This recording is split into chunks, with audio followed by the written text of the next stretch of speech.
আমাদের এই সংগঠন বিগত 9 বছর হইতে ইনশাআল্লাহ যাদেরকে যেই সময় দাওয়াত দিয়েছি প্রত্যেকটা আলেমকে পাইছি এবং নাস্তিক আলেমকে কখনো আর আমরা দাওয়াত দিব না। প্রত্যেকের প্রতি বিনয়ের সাথে বলতে চাই, হাফিজুর রহমান সিদ্দিকী সাহেব একজন, আপনারা যারা জানেন না, আমাকে বলতে দেন, আমাকে বলতে হবে। আমি 3 বছর ধরে 3টা বছর ধরে ওনার পিছনে দৌড়াইছি। 3 বছর পরে আমি ওনার কাছ থেকে প্রোগ্রাম নিয়েছি। প্রোগ্রাম নেওয়ার ভিতরে সে আমাকে বলেছে যে আমি প্রোগ্রাম দিব যদি এখানে বৃষ্টি বাদল হয়, তুফান হয়, আফিল ঠিক থাকবে, ডেট চেঞ্জ হবে।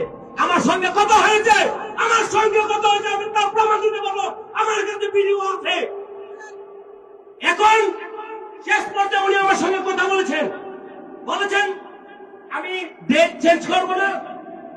যে আজকে আসার কথা বলেছিল সে আমাকে বললো ওয়েদার সমস্যা, যার জন্য ওয়েট করতে হবে। আমি বললাম যে ঠিক আছে, যদি ওয়েট করতে হয় 1 ঘন্টা নয় আরো 5 ঘন্টা ওয়েট করবো, তারপর আপনি আসতে হবে, আপনার জন্য আমরা ওয়েট করবো। সে আমাকে বললো ঠিক আছে। রফিক সাহেব আমাকে বললো যে ঠিক আছে, আমি আপনাকে জানাচ্ছি। সে আমাকে আমার ভাই একজন মোহাম্মদ মাসুক সাহেব, আকাশ আলী কাহার ছেলে, উনি ওখানে গেছে। আমরা গত সোমবারে ওনাকে 20,000 টাকা হাদিয়া দিয়েছি। তার পাশাপাশি আমরা এখান থেকে 7 জন গিয়ে ওনাকে নিয়ে আসছি, ওনাকে গিয়ে দাওয়াত দিয়ে আসছি, দেখা করে আসছি। উনি বললো যে ঠিক আছে, আপনি হেলিকপ্টার আপনি বুকিং করেন। এখন বুকিং করার ক্ষেত্রে আমি 70,000 টাকা ব্রাহ্মণবাড়ির থেকে আমি ডিপোজিট করেছি, ওনাদের অ্যাকাউন্টে দিয়ে দিয়েছি। দেওয়ার পর আরো 30,000 টাকা, আরো 70,000 টাকা প্রয়োজন।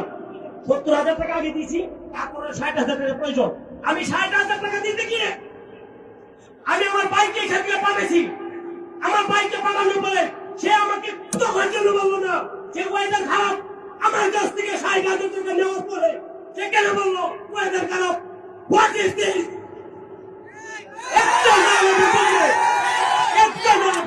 আমি আপনাদেরকে বলতে চাই, আমাদের ব্রাহ্মণবাড়িয়া হচ্ছে গোটা 64 জেলার ভিতরে আলেমের খনি।